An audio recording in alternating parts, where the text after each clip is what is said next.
House Republicans on Wednesday showed themselves to be unserious about resolving the debt ceiling crisis, and now they're offering up two plans, both of which risk plunging the global economy into catastrophe, MSNBC Opinion Writer / editor Hayes Brown writes.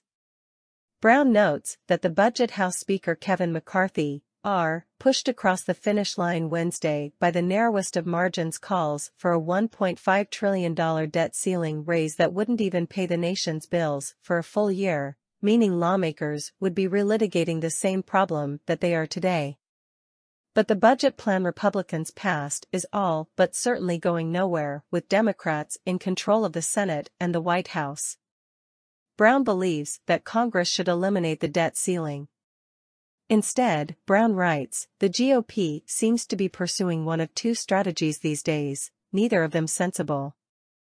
The first strategy is to play a game of political chicken, hoping Democrats capitulate and accept the terms of the Republican budget plan.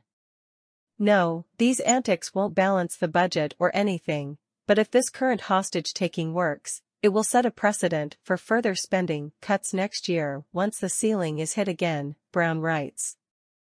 This is a gamble, to say the least, given that there's little chance that Republicans stay united should the contents of Wednesday's bill be changed during negotiations. The other option, which Brown describes as even more bonkers, is to allow the debt ceiling to be breached, an approach former Trump official Rush Vaught advocates for. Proponents of this plan think breaching the debt ceiling wouldn't be as consequential as most experts believe.